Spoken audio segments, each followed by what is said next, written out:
afternoon, everybody. My name is Philip Christians, Chairperson of Scopa. Next to me is Mr. Dustin Davids.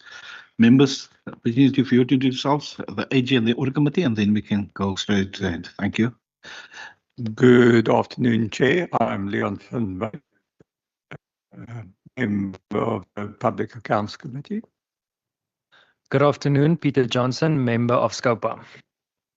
Good afternoon, Benedict van Linden, permanent member of SCOPA. Afternoon, I'm French Mbombo, Scopa. Good afternoon, Wendy Kaiser-Philander, alternate member to this committee and chairperson for social development. Thank you. I see members online. Members online, can you introduce yourselves, please? Good afternoon. My name is Pat Lecker, member of SCOPA. Afternoon, my name is Nomin Kondlo, alternate to SCOPA. Thank you very much. Thank you, Honorable Chair, Honorable Members. My name is Lizo Nzamela from Auditor General. Thanks. Good afternoon, Chairperson, afternoon, members. My name is Gilbert Lawrence. I'm the Chairperson of the Wellbeing Cluster Audit Committee. Good afternoon, Chairperson, members, and audit committees. I'm Tsepom from Auditor General Office. Thank you. Thank you very much. We're going to start at page 4, and this is a closed meeting. Very much. Thank you, Honorable Chair.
Van Wyk, a member of Scope.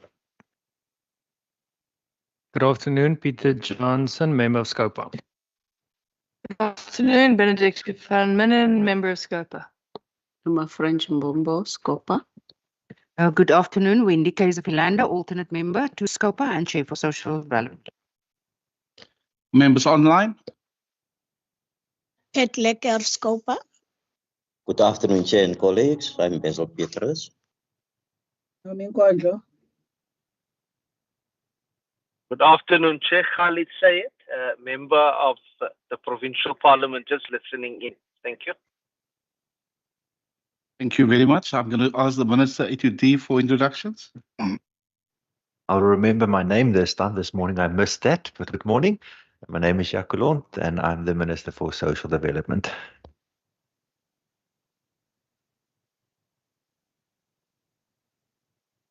Good morning, good afternoon, Honourable Chair. Some of us are still orienting ourselves. I'm the HOD for Social Development, Robert MacDonald. Good afternoon all. Through your Chair, Juan Smith, CFO for the department. Good afternoon, Chair. Members, Denver Holly, Director of Finance. Good afternoon, Chair and members. Jordan, Chief Director, Children, Families and Vulnerable Groups. Good afternoon, Chair and honourable members. I'm Zwani Leo, Chief Director for Community and Partnership Development. Thank you.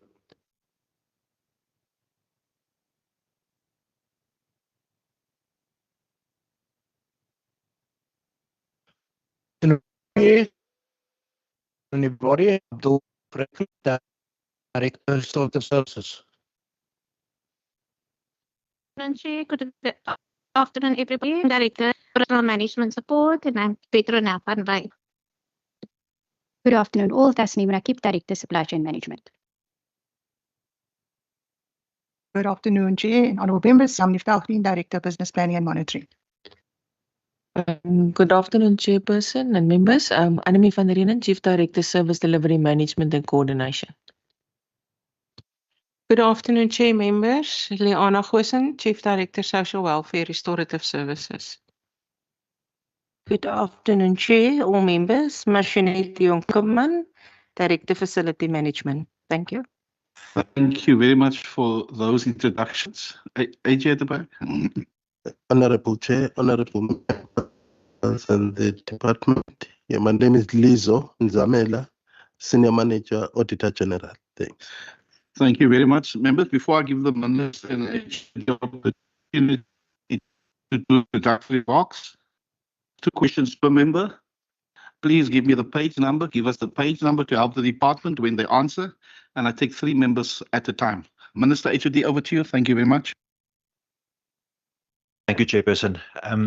I don't think people always appreciate how difficult it is to navigate the environment we are in with funding that doesn't speak to the challenges that we are facing.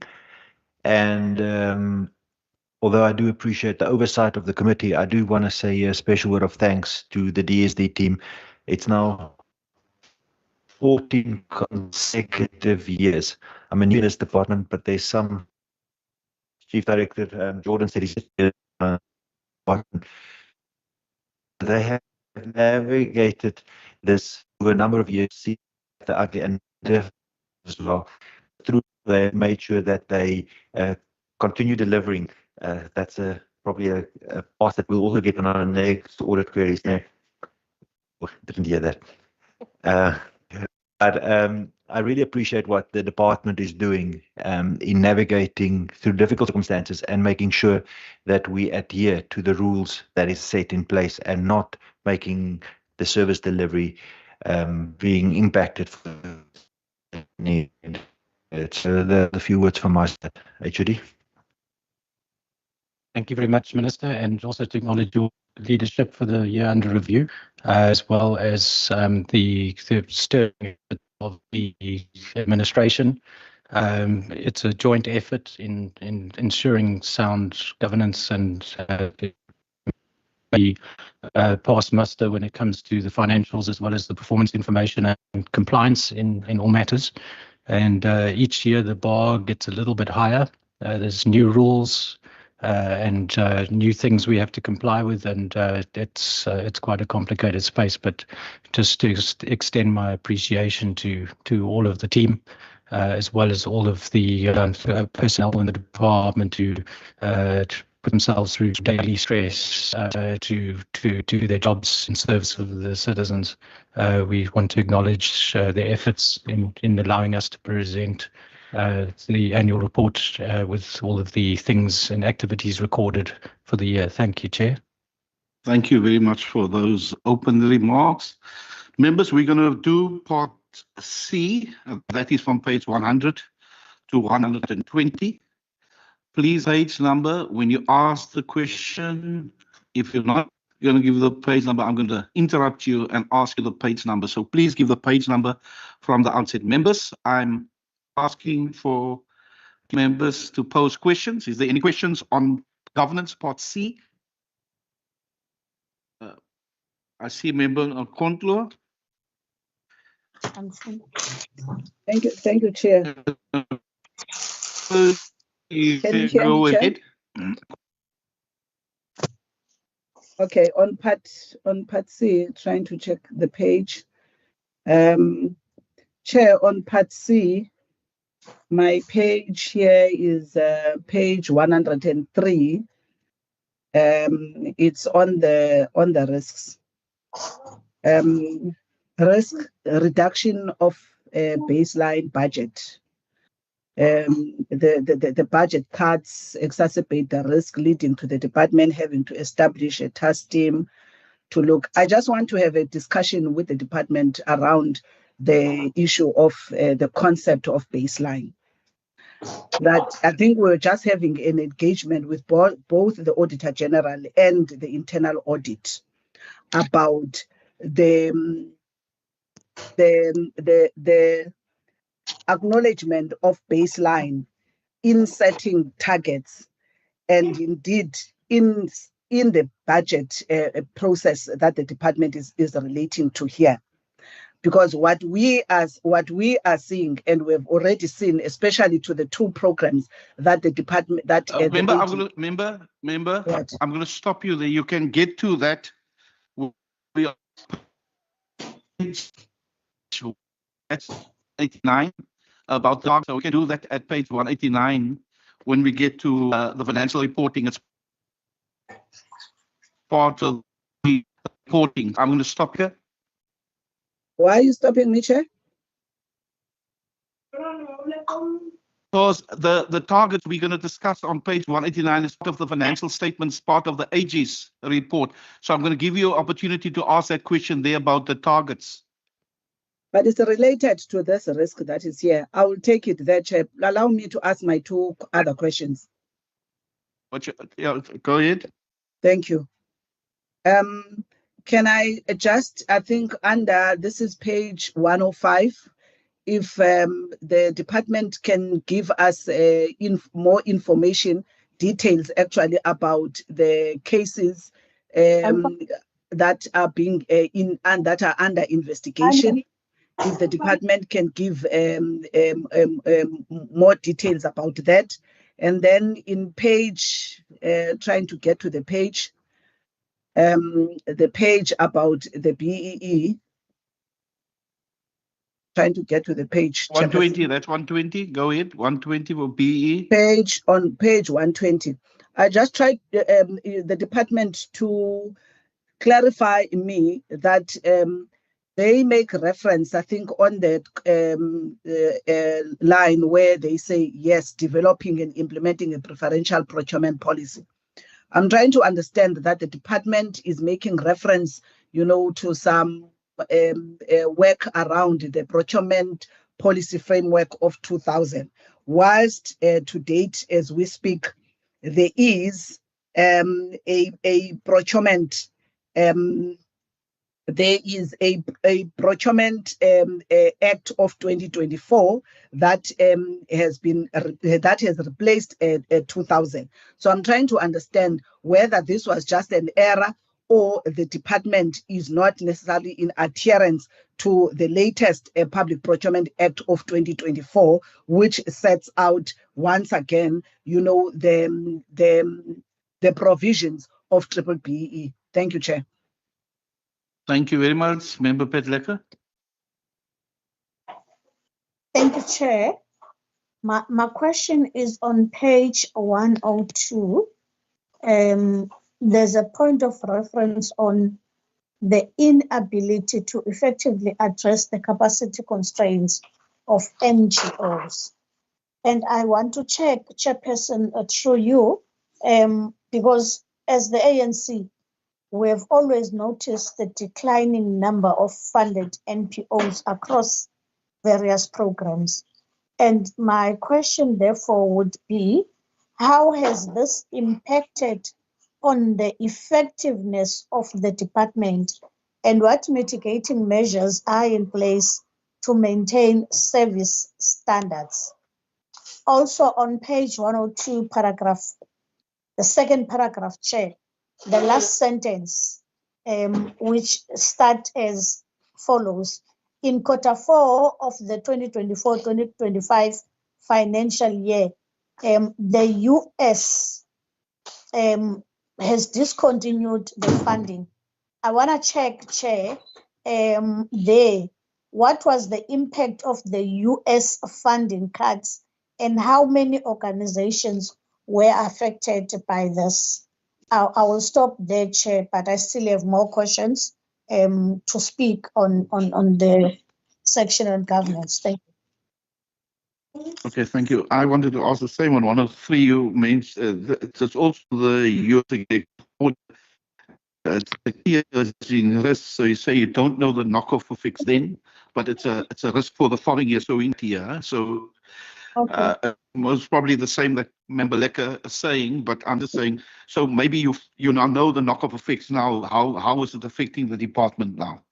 So to you, HOD Minister, you can chip in whenever, and then I'm giving over to the HOD, and then you can just come in when you need to. Thank you. Thank you very much, Honourable Chairperson. So the question from Honourable Nkondlo on the cases, provincial forensics, the question was looking for more details on those cases. So I think.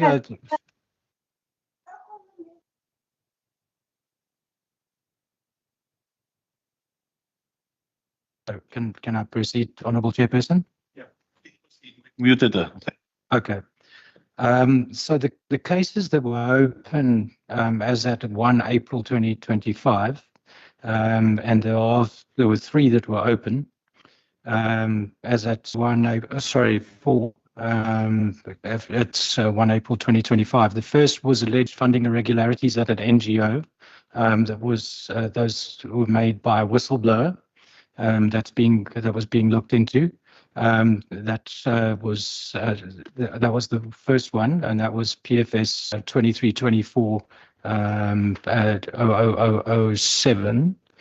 Then the PFS 2324-0/0000025 was alleged theft of NGO funding that came from the Department of Social Development. That was a departmental referral. The department referred that to Forensic Services for attention. And then the PFS 2324-04028, potential fraud and theft at Sinaco After School MPO, which is another tip-off. Now, those are the cases that were open during the year. And then there were 2 new cases during the year under review. The first one is PFS 2425, and that was alleged financial irregularities and alleged nepotism at a DSD-funded care facility. That was a departmental referral that we picked up and referred. And then secondly, PFS 2425, number 21, alleged representation by department to perform remunerated in order work outside the public service, also a departmental referral.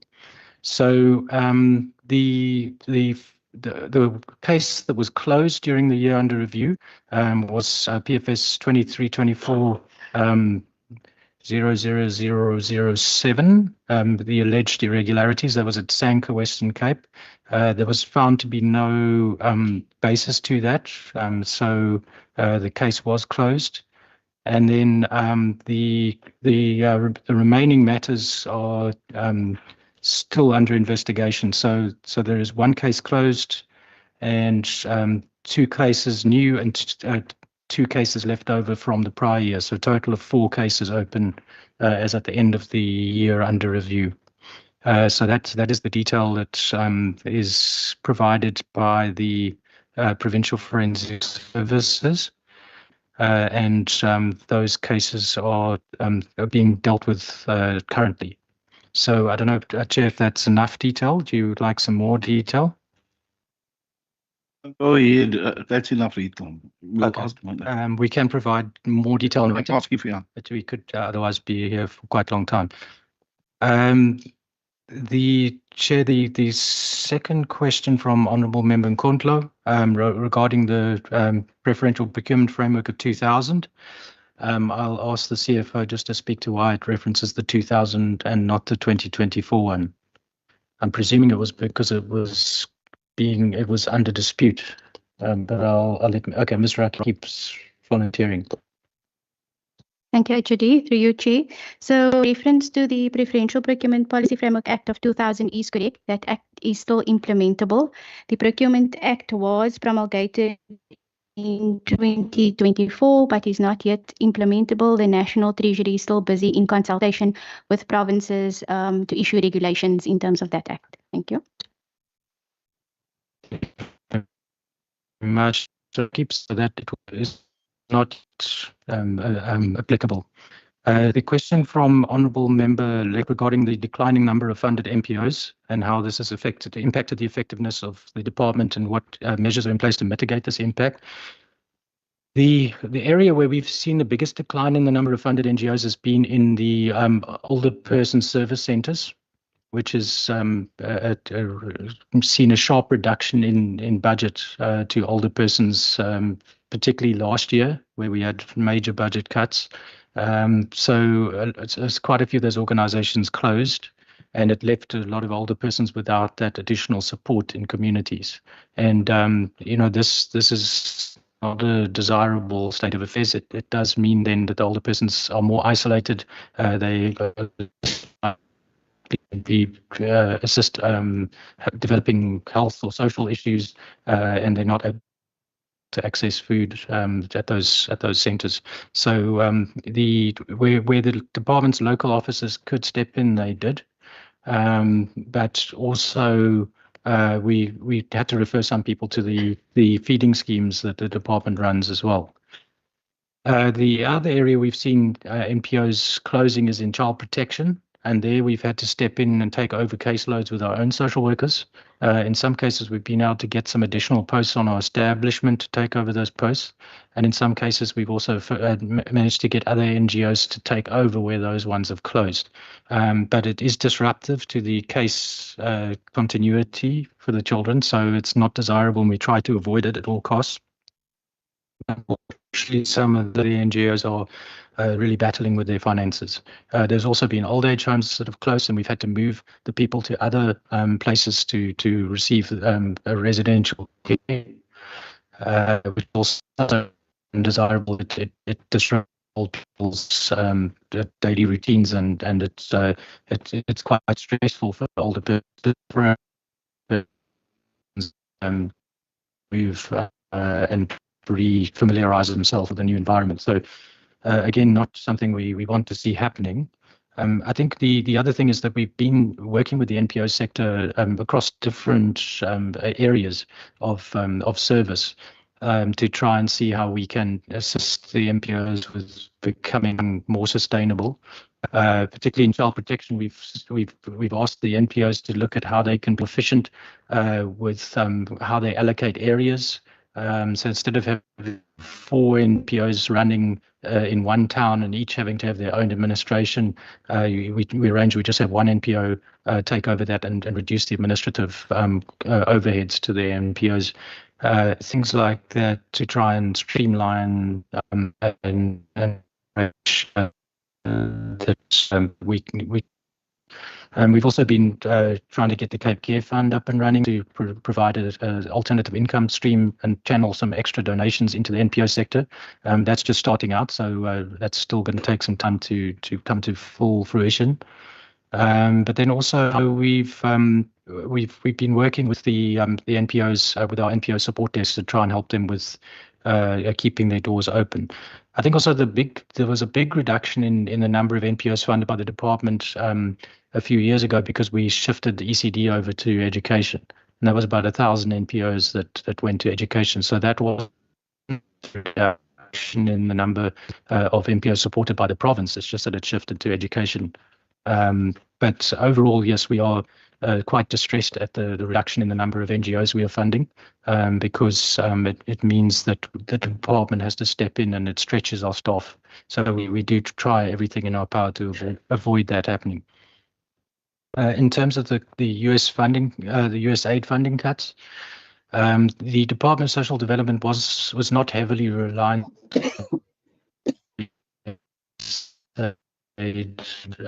for our missions, but I will ask Mr. Jordan just to speak to the impact of the USAID, what was actually cut when the USAID funds were withdrawn. Thank you, Honourable Chair. So the USAID funding, the proposed project was 5 years to an amount of $5 million.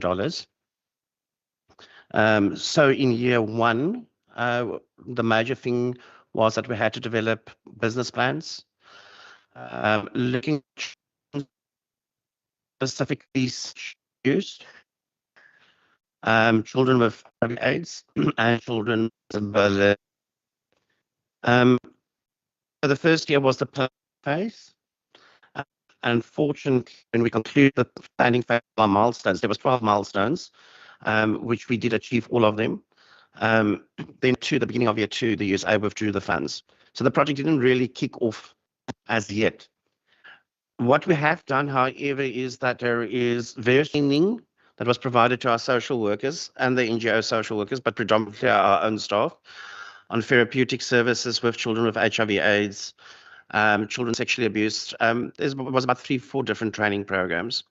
So Ms. Sandrine and the team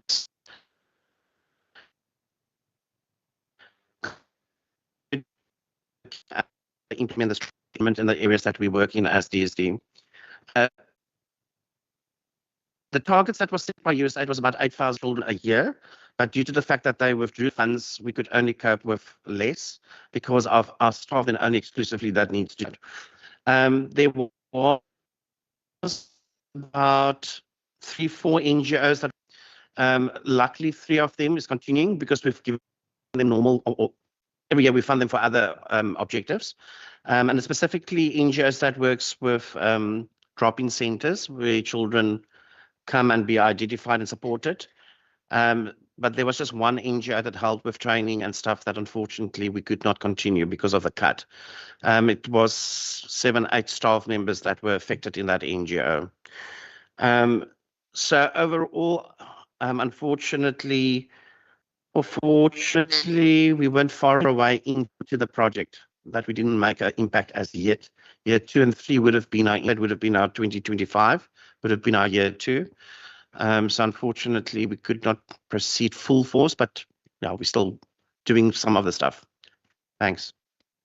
Thank you, Mr. Jordan. Just to add also that there are some NGOs we identified that were also partially dependent on USAID funding, although not in relation to the work they did with social development. So we, unfortunately, they've still managed to sustain themselves financially, but it has impacted their operations in other areas outside of their work with the department.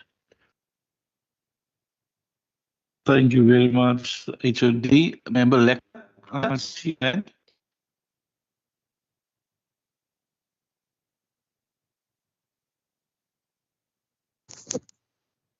Can I ask a new question, Chair? We had new questions now, Member Lekker and then Member Kontlo. We had new questions. Thank you, Chair. Again, on page 102, paragraph 6, where it speaks to safety and security threats to DSD staff. I want to check, Chairperson, what is the number of targeted attacks on social workers and DSD staff, and what were the records during the year under review? Then the last paragraph, there seems to be a serious level of staff shortages, especially for social workers, which lead to high expenses for overtime. So can I get a clarity? Because for me, this sounds like a risk. What the department's comment on the reports that there are overtime claims from March 2025 and some from last year that have not been paid. Why is that the case, Chair? Thank you. Thank you very much, Member Kontlo. Thank you, Chair. On the same page, around the issue of hunger and food insecurity, I just want to understand from the department whether do they have data of the households that are experiencing hunger or food insecure in the province? If so, what is the total number? Because I think in the page 52, the department would tell us, would report there that they've got about 22,128 qualifying beneficiaries that are participating in their CNTCs, which are about 102. Now, my interest is that what the department is doing at this point is against what size and scope of the problem of food insecurity and hunger. Do we know where exactly are people who are suffering and are going to sleep without food in the province, in the different regions? Do we have that particular data? And if so, what is that number? And then secondly, Chair, in the very page, the department indicates that it is actually calling for what it refers to poverty budget. If the department can just explain to us what exactly is a poverty budget. Is there a document that we can be able to understand what that poverty budget is and what is the quantum of what they would be asking or what they would be calling as a poverty budget, irrespective of what they are raising, which we all know about the constraints of national fiscals. What exactly is this poverty budget and how did they arrive at this? If they could just give us some context into this. Those are my two questions for now. Yeah, thank you. Member Mumombo, over to you. Thank you, Chair. It's the same question that I've asked even to the internal body. Chair, on page 118, I look in terms of the risk management, the risks, some of this related to the assurance, specifically on the transfer payments to the receiver implementing sites. We have 26, been 26 the previous year, but the question for me is about how would you want only to focus and to make an indicator as how the transfer and how many of targeting the children. For example, we have about 12,000 plus of the children at risk that you have been accommodating. I'm not even including the ones that were in the conflict with the law, but in terms of where you are putting in these sites, but you only use transfer to the sites instead of having how many children specifically in those sites. And the second question is on the 103. Is there any page where we can get more information about the Cape Care Fund that has been established in terms of the funds that have already been actually be assisting some of these NGOs, understanding because of the fiscal risk and the decrease in the budget. You have to have a plan B and DALA, whatever you must. So in which page where we can get more information in terms of which because it says that it only for those NGOs who have been vetted and approved. So which page here where we can get more information about the care fund and which NGOs and what criteria that were used? Thank you very much. Thank you very much. HOD. Thank you very much, Honourable Chair. So on the question from Honourable Member on the security incidents involving DSD staff, there was around 50 for the year under review. We have, I think, provided that in a previous parliamentary reply. We can do so again if that's required. Okay, so I think it's we can provide more detail if that is needed. The question regarding staff shortages.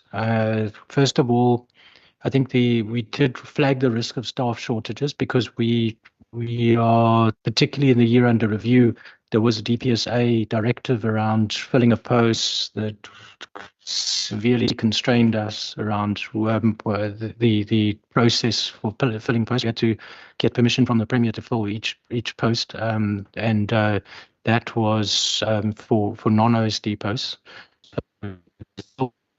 Worker posts directly, but everything else that wasn't OSD, we had to get permission to the Premier's office. We were quite limited in terms of what budget we could spend on posts for the year. The DPSA was very concerned about the wage bill exceeding our tax income. So there were very tight constraints during the year, which of course does pose a risk. The other aspect is that it has been many years since we've had a substantial increase in social worker posts or any staff posts in the department that responds to the growing population in the province. So the population is growing much faster than our staff complement is growing because of the fiscal situation in government. It's the same problem that the education department, health are facing as well. And it's becoming an increasing risk. So it needs to be flagged in our risk register as a risk. It does mean increasing caseloads for staff, social workers particularly. It does mean increasing workloads, longer hours, and it will increase over time. But what also complicates things a little bit is when it comes to the question about the overtime. The overtime in our department is inevitable because we have staff on shifts working in our facilities. So they are paid overtime fees for shifts that are outside of standard working hours. And they will be doing those shifts consistently because we need them 24 hours in the facility. So they work shifts. The other thing is also, as we mentioned in the first this morning session, there's a lot of social workers who have to do after hours visits because they get called out for emergencies, so they get paid overtime for those call outs. Also, social workers who have to meet with, for example, with parents after work when the parents are back home to go and do home visits. So sometimes they have to go after hours to be able to get availability of the family members to work with them. So there is also a fair bit of overtime happening in the social work space because of the nature of the work. The overtime claims not paid from prior year, that was disputed claims, which actually later resulted in disciplinary action because of misrepresentation. So that was the overtime claims that were held back and not paid. It turned out they were not accurate. The question from Honourable Member Nkundlo regarding food insecurity. The data we have on household food shortages is based on the household survey, the general household survey that we say on these things. The data tells us that there's about 18% of houses in the province or households in the province are affected by food insecurity. The Department of Social Development reaches over 20,000 beneficiaries, but we are a relatively small player in the food security space. There are much bigger food sources of food security in the system. SASA, for example, puts about 10 billion. I stand corrected on the exact figure, but it's about 10 billion that goes into the Western Cape every year from grants, which is of course about 4 times our budget. And the Department of Education provides food to about 500,000 children daily, as well as the ECD component in education, which reaches about 70,000 children daily with food. And then the Department of Health also has nutrition programs as well. And one of their priorities for this term is to really focus on addressing stunting and malnutrition in children. And they are looking at rolling out a project in that respect. So we social development, in a sense, works in the gaps where people are not accessing more parts of food security, particularly where people are in rural areas or in areas where they can't easily get to shops and things like that, where they need additional food support. So we are a supplementary service in that sense. We're not we're not in the lead player in food security, but we do form part of the food security transversal approach, but that is led by health.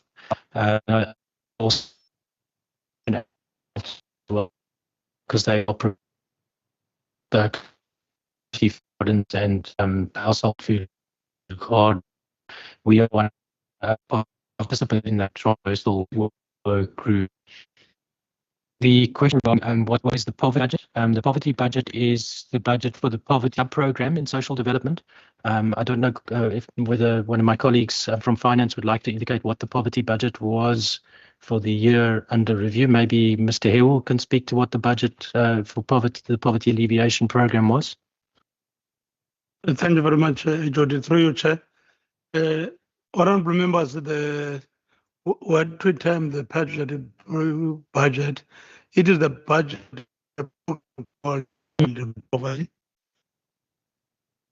poverty reduction, and program is the program that houses the expanded public works program. All is the context that famous budget reductions. It used to be much bigger than what we had. When the ECD left to education, there was a further reduction on that budget. And when the budget cuts began in the last 8 or 9 financial years, that budget is a budget that was actually the most victim, because it actually reduced from 9.6 million to 0.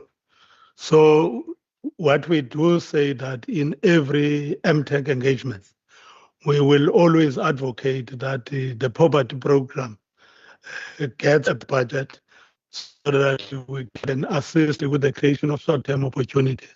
Because it is also our view that when people have got are participating in the expanded public work program, they are able to get an income.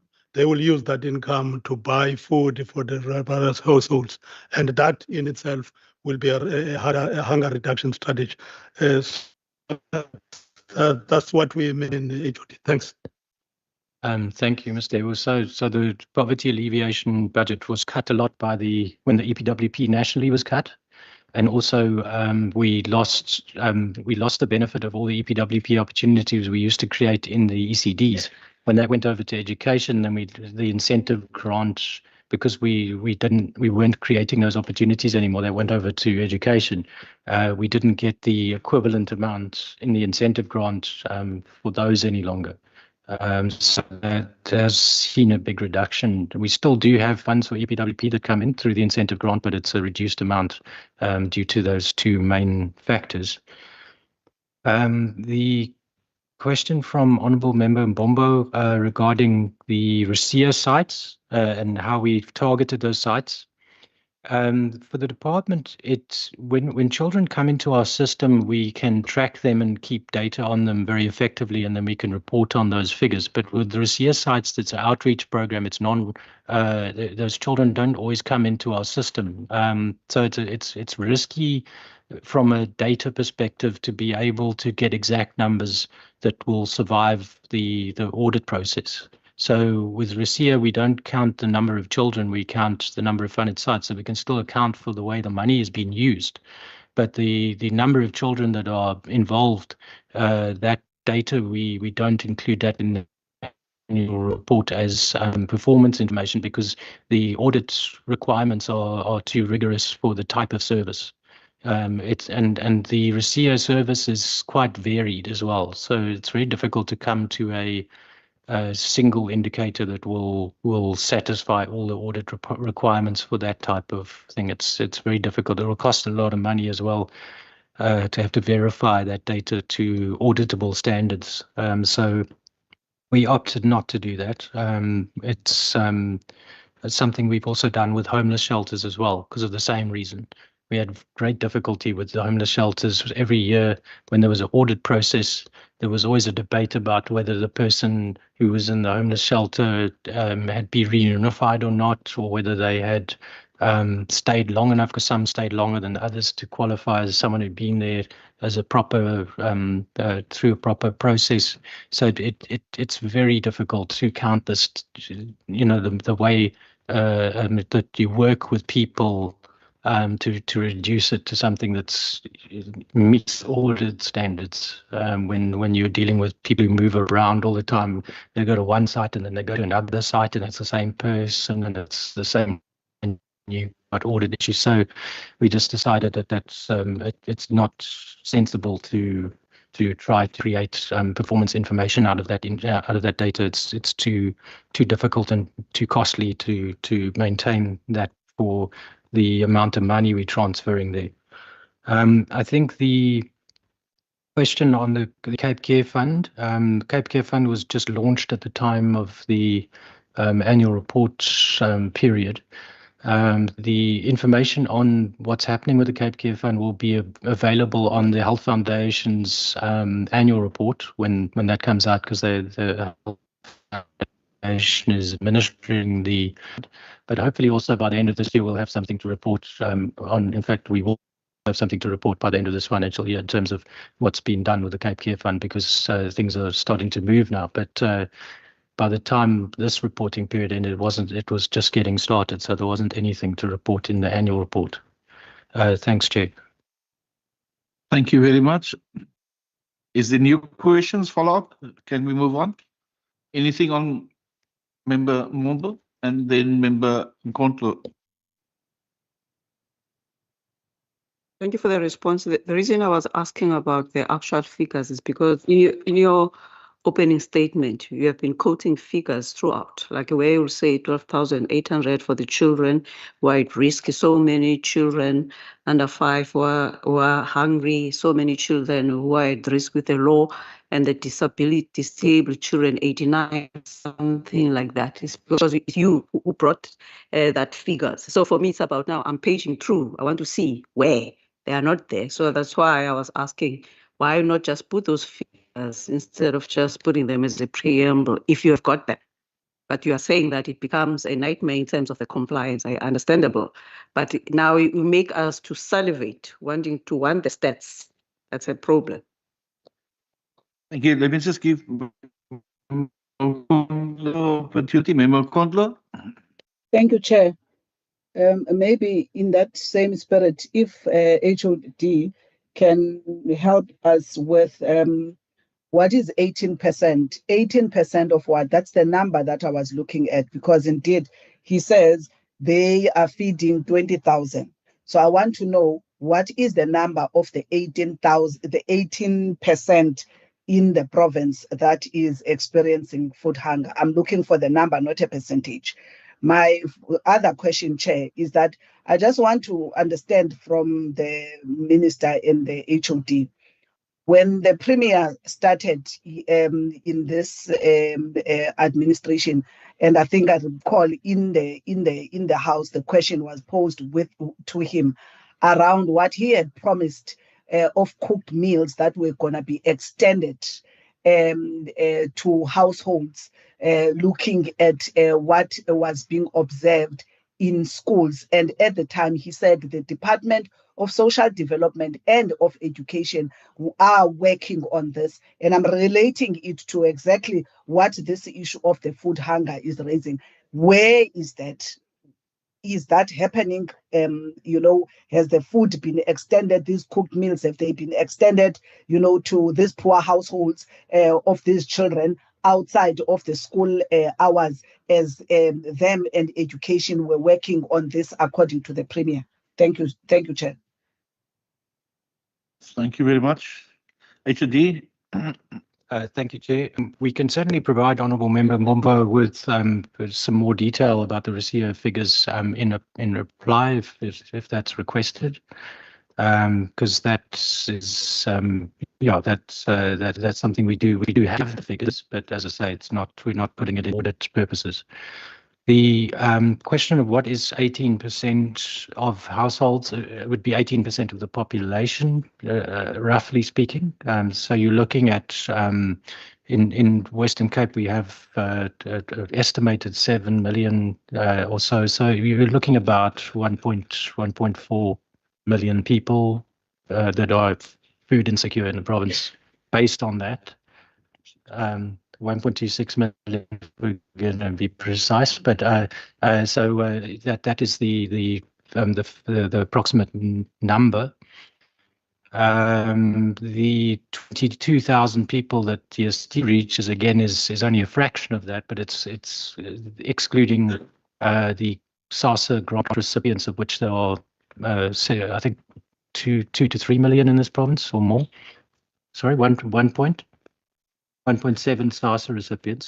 So we got 1.7 SASSA recipients. We've got 500,000 children in schools receiving food and so on. So there's about over 2 million people receiving food from the state in one or other form. So I think DST is, as I say, only a small player, but we reach where there are gaps.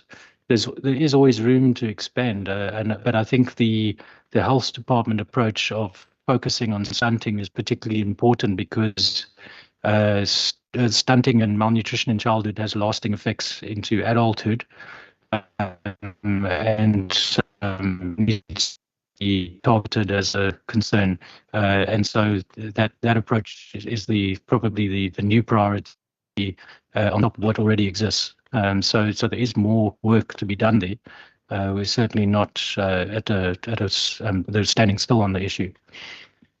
The other question regarding the provision of food from schools to households, I'm stating that project is health. The Department of Education has been seized with that, but I don't know the latest developments on that project. We'd have to ask them. We can assist them in terms of identifying the need, and that was the role that was proposed for social development to assist with referrals.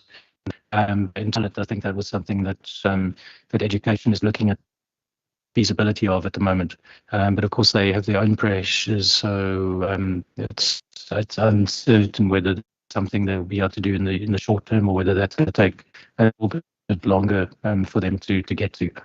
But thanks, Chair. I think that's what I have. Member Lecker. Thank you, Chairperson. Chair, let me thank the department for the answers relating to the questions that I have asked. But Chair, I think what is missing, Chair, is exactly the details as to the people that we have been making comments around, those who are particularly affected in terms of the impact of poverty is something that we should be talking to. And I'm not really getting a response, particularly when it comes to the senior citizens, which are kind of being neglected or that are not necessarily attended to and feel isolated. So for me, this thing of budget cuts really does not get to be addressed in a proper way when people are being referred to old age centers that are still offering the services, but yet we're not getting the numbers as to what are the numbers of those people that are being referred to these old age centers. So I think, Chair, this is something that gets to be explained, but it doesn't really resonate with the concerns that are being raised. Hence, I would want to know the numbers of those people who are affected by the budget cuts, instead of not really getting numbers, but rather a common response to say some of them feel isolated and are therefore referred to other senior citizen centers. So, Chair, mine would be exactly to get the answers on the total numbers of those people that are seem to be affected. Then the last one, Chair, would be around the human resources with DSD to deliver on the department's strategic management in the last paragraph of page 102. And I think there, Chair, what becomes crucial for me is to really get an understanding as to the claims that have not been paid to date, or what has been the issues around those. Because I hear there were claims that could that were disputed, or claims that were misrepresented. Exactly what are the details? Who and how were the persons sanctioned in terms of what they have committed? Thank you, Chair. Follow-up questions of Member Lecker, and okay, so actually over to you.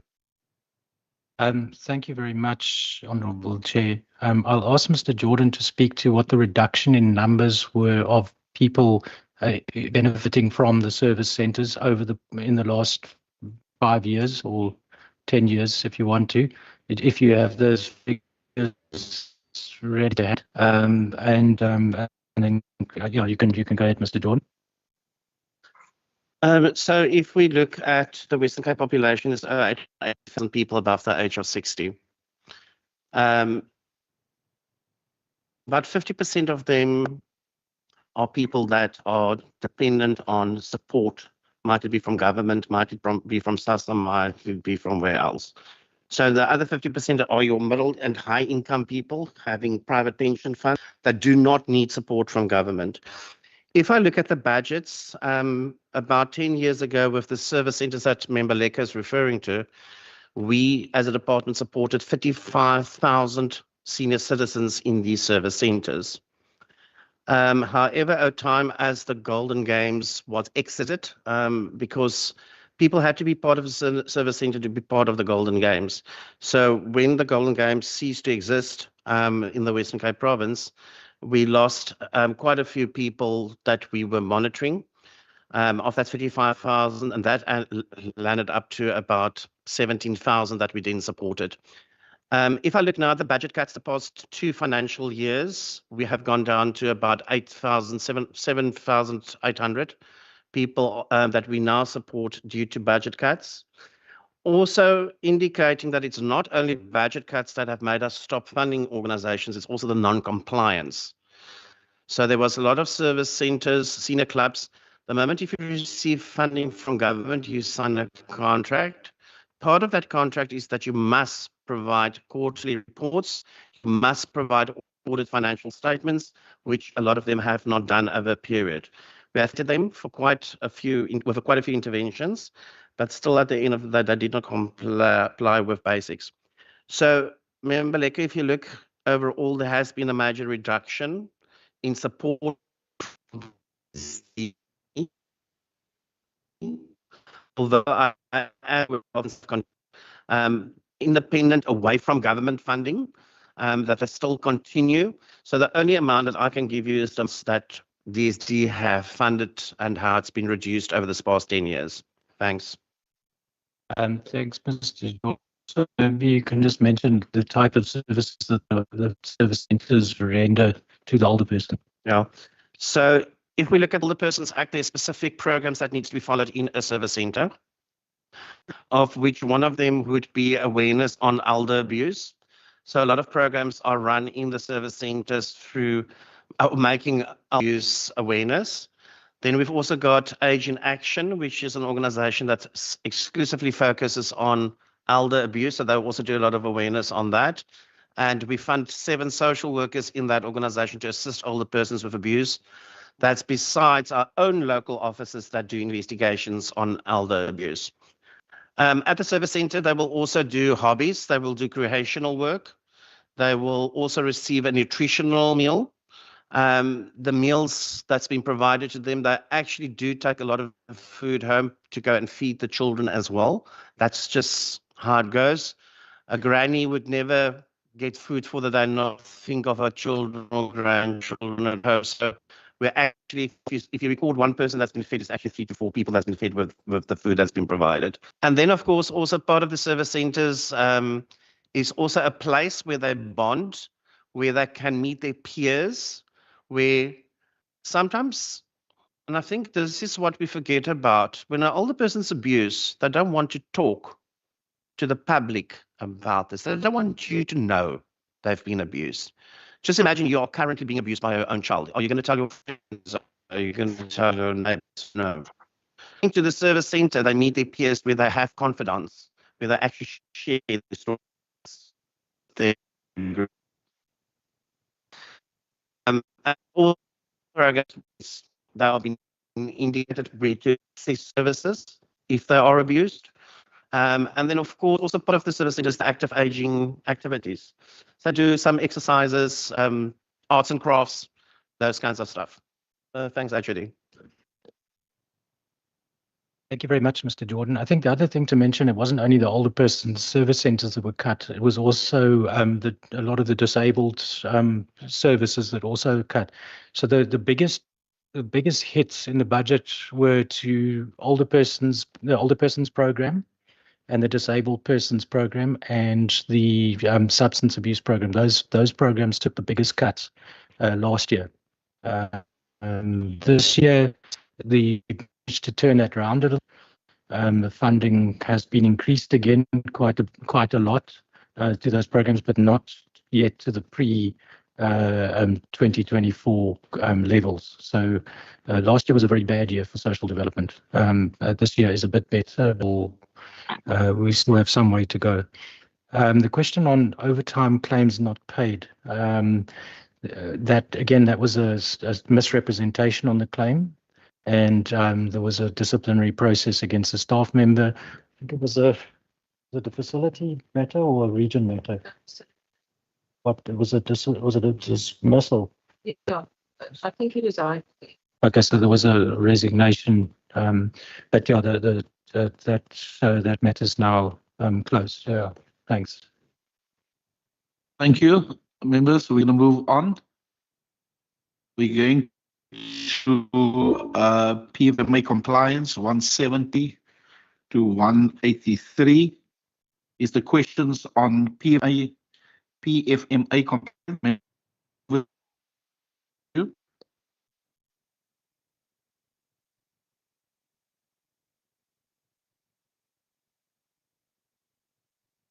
I'm first going to give Member Johnson an opportunity, then Member Petrus, then Member Kontlo. Yeah, Member Johnson. Thank you, Chairperson. I am on page 178, supply chain management, procurement by other means. And I see there's been quite a few extensions of contracts, but I'm just in general sort of more interested if the department can just briefly explain how the current supply chain management when the quality of service delivery at grassroots levels. And I'm speaking particularly in communities that rely heavily on social development programs, if they can just sort of elaborate a little bit on that. Thank you. Thank you very much, Member Petrus.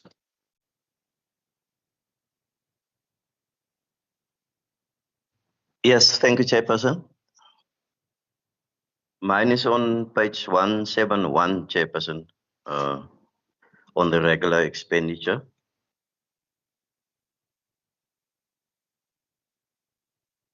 And it is what was the regular expenditure and what did they do about that? Thank you very much, Member Nkontlo. Thank you, Chair. I'm assuming you are allowing me to ask my question now. Is that it? Yes. Oh, thank you so much. My question relates to the two programs which were Not yet. We're not yet there. No, we're not yet there. It's the next section. We're not at their question yet. It's the next section. So this is PFMA compliance. So I'm going to park you again. I'll allow you after this. It falls under part F, under the Auditor General report. So not yet your turn. I thought it's the other question. Member Lekker? Thank you, Chairperson. My question, Chair, is on page 173 on the reconciliation of fruitless and wasteful expenditure. I think part of my notes is around the matter that relates to the cancellation of accommodation, secured and 100% cancellation fee being charged. I want to check, Chairperson, first, is what led to the cancellation, who was responsible for it, and is there any reason why this money could not be recovered from those persons who are responsible? Then the second one is on page 182 to 183, the extension of cleaning services for rendering of cleaning services at Metro South for a period of 6 months from December 2024 to 31st May 2025. And I think the Greystone Trading, Pronto Clean and City Security is the company. So I want to get an understanding whether is this a company that renders cleaning or security, or it's for both. And I think there seems to be a confusion with regards to the name, or maybe I do not understand it, but what are the reasons for extending the contract instead of re-advertising? And how many times has the contract been extended to? And lastly, why does it seem like a number of cleaning contracts are given to the same company if I look at this properly? Thank you, Chair. Thank you very much. I'll do on latch on to Member Peters. He's on 171, but you can also take it to 170, the 219, of which 142 is in court. So it's also here on 171. The and it's 142 to 219, if explanation, because that I think linked to the 171. Thank you very much. HOD, you.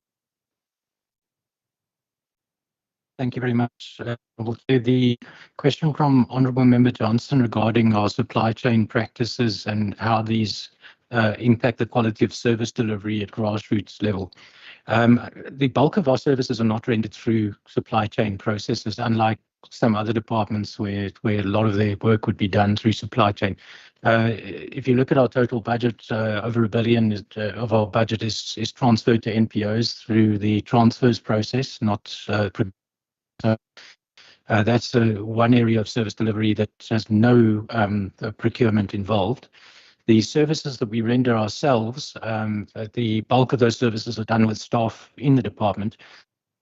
Our key services within that do require supply chain management processes, and particularly those things like catering in our facilities for the children in our facilities. We have to procure food for them, security for our officers, and cleaning services for our officers.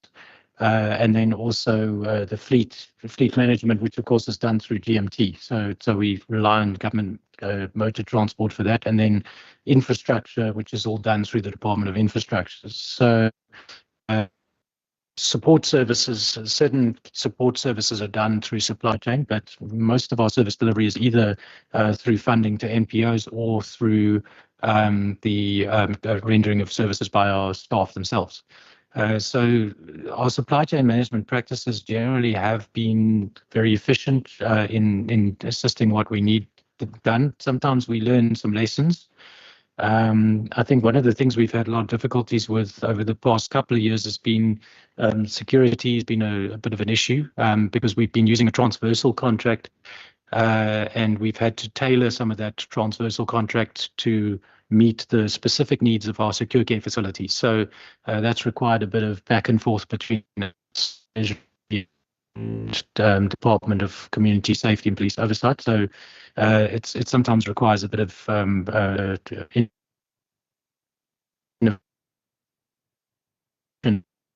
and of things to fit the department's needs. Same applies to the infrastructure for our facilities. It's specialized infrastructure. It's not something that the Department of Infrastructure has to do with any other department because it has to be secure and there's all sorts of take into consideration to avoid the infrastructure from causing dangers to the residents and staff. So our infrastructure team has become quite attuned to the needs of the department and quite specialized in that respect. I think in the government space, we have noticed that there's a growing trend of poor quality service to service providers that we keep on picking up. It comes and goes in all areas from time to time. Sometimes we get lousy construction service providers, and then we have to do over some of the work. Sometimes we get lousy caterers and then the food's not good and we have to deal with that. And then sometimes we also get a poor quality of security services and they can't manage their staff and they have strikes on site and things like that. So it varies, but there are a lot of companies that have become quite good at bidding, but not very good at delivering. And that's becoming and from IT, and it is a real concern. I think in terms of the question from Honourable Member Petrus on the regular expenditure, what it was incurred on and what was done about it, I'll ask the finance colleagues to speak to that. And also to speak to the question from Honourable Member Lecker regarding the fruitless and wasteful expenditure, what happened there and what was done or why it couldn't be recovered, as well as the awarding of of cleaning services to Greystone, Pronto and City Security. Can speak to that question as to is that security or cleaning? Why the extending of the contract? I think I'll also ask my colleagues to speak to that, and then also the question around from the Honourable Chair on page 171. Thanks. Thank you, HOD, through you, Chair. In terms of the irregular expenditure question, the question was what is it and what was done? Chair, this irregular expenditure is now running for 2 years. Hence, Chair, you would notice the 77 is a balance that is brought forward. from the previous year, and it's the same case. A staff member that has been appointed with the same initial and surname. And that created an irregular appointment in terms of that. The one staff member that was not appointed went to court in terms of that. So that court matter is still ongoing in terms of that. And because it went over financial years, we incurred another cost of 142,000 in terms of that. And that adds up to 290,000 in terms of that. So the determination is subject to the court outcome in terms of this. And once we have that court outcome, then we can conclude on this matter. In terms of page 173, the question on fruitless and wasteful expenditure, this has got to do with our travel management company in terms of arranging accommodation for staff. Our national department asked us to arrange accommodation for a workshop, and the staff then duly complied and made the arrangements. However, the workshop then did not continue in itself. So we in the process of now relating national and asking them to refund us because this was based on their request in terms of that. And then the outcome therefrom, we will then also then conclude on this matter. At this stage, there is no staff that can be held responsible for this fruitless and wasteful. I'm going to ask Mr. Rakib just to speak to the contracts, cleaning and the security. Thank you, HOD. Thank you, Sepa. Just in terms of the extension of the cleaning contracts, so these contracts were extended whilst we were concluding the formal bidding process. So it's just for service continuity for a 6-month period due to the number of offers we have received when we actually went out on formal bid. Hence, obviously, from a service delivery and service continuity perspective, the department has chosen to extend the contracts rather than doing another open process due to the timeframes as well. And then it's Greystone Trading, but for the purposes of cleaning services, it is with Pronto Clean. Thank you.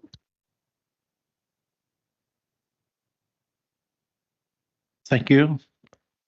Member Nkondlo and Member Lekker. Member Nkondlo first. Thank you, Chair.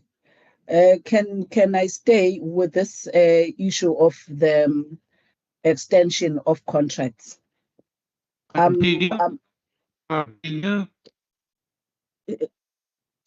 can you hear me? I said continue. Oh, yes, I'm continuing. I was saying I'm staying with the issue of the extension of contracts. So from what I think the CFO was answering, can they explain what would be in terms of, weighing the extension of contract and an open competitive bidding process? What would justify them to believe that it is rather okay to do an extension of contracts than going out there in the market and providing, as what PFMA requires, to ensure an open competitive bid that gives also others an opportunity? And when one looks at these extensions, I mean, one can see with the security, it's 6 months contract between 1st of April to 30th of September.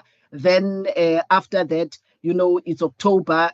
Actually, it starts October 2024 to 31st March, and then another 6 months. So these are 6 months contracts. So I'm trying to understand this logic of the department in terms of weighing, between these principles. And then in the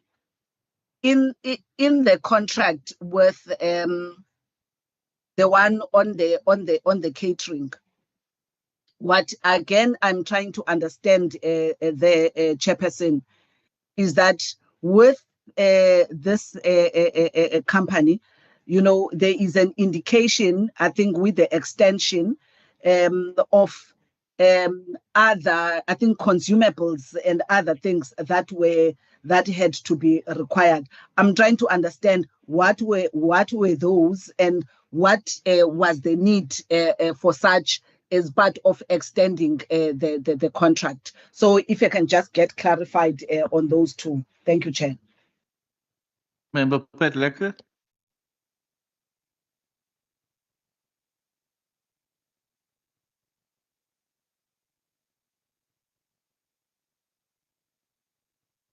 I'm withdrawing my questions, Chairperson. Member Thank you very- Nkonzo covered me. Thank you very much. HOD. Thanks very much, Chair. I'll hand over to the colleagues in finance. Thank you, through you, Chair. The question is mainly in terms of why extend rather than to competitive bidding. Chair, maybe just some background in terms of why we then opted for the other means and we therefore extended the contract rather than go the competitive route. These are mainly, if we look at the security contracts as the one example, is based on the fact that we are part of the transversal security contract that our provincial treasury has also helped us to develop. So we also at the mercy of our provincial treasury, and as we know, there is still a case pending around the security contracts, and hence we are informed on a regular basis, and hence why it's like 6 months at the time as to whether the court process has been concluded and so forth. Hence, it's all about timing. If we knew at least 6 months before the time that, the contract is not going to continue, the transversal contract, then we can put the competitive bidding process. But because it's so short notice, and to ensure that service delivery continues, we then rather opted to extend this contract.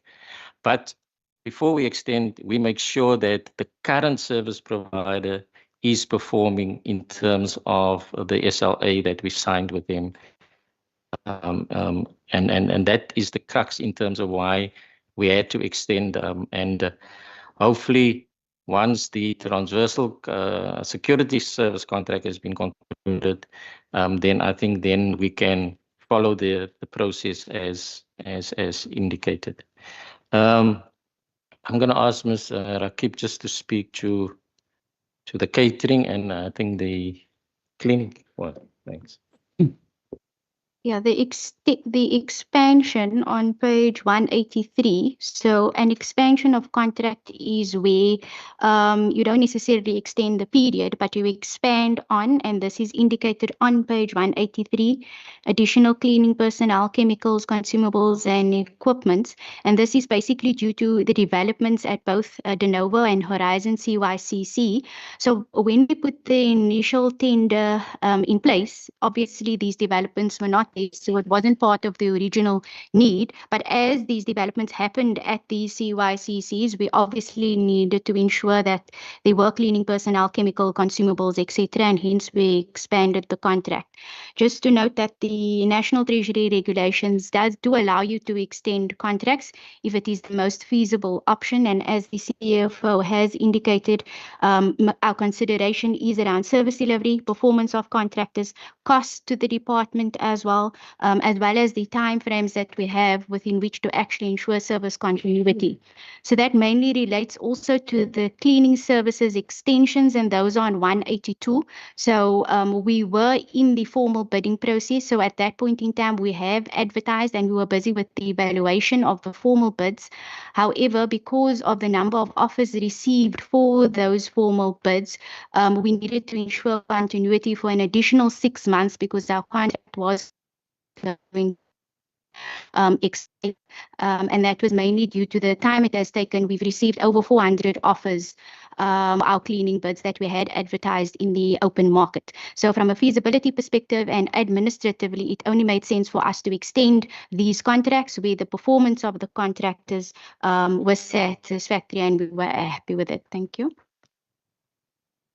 Thank you very much, members. Are we moving on? We're moving to financial information. And Member Kondlo, your questions can now come with on page 189. Member Kondlo, over to you. Oh, thank you, Chair. It's on page, let me see the page. Page 189. Yes, I just want to understand from the department around the performance indicators or the targets that were not achieved. One question relates to the fact that on both of these programs, Program 2 and Program 3, the budget was spent 100%. But there are these particular targets that were not achieved. So please explain the two. The completion of the budget on one hand, and the fact that especially on this particular target of the number of boxes of sanitary packs that were supposed to have been dispatched, because there's almost 11,000 target of these boxes that could not be dispatched. And you are saying in the pages of the program, I think page 72, that it was due to a delayed tender process. So explain to us, how did it happen that you would have had a tender process, which we assume, and you'll correct if we are wrong, that this should not have been something that is of a surprise. It would have been part of the plan. So how did it happen that you were unable to achieve your target of this particular indicator on this specific program, yet you had expended all the budget of this particular program? So those are my two questions for now, Chair. Thank you very much. Member Bomba, over to you. Thank you. There's this saying that when you pick up one end of the stick, you pick up another. So the negative and the positive, you have to absorb both of them. So in page 189, specifically on program 3, where the AG indicated the 70% targets achieved, and also in terms of which key indicator.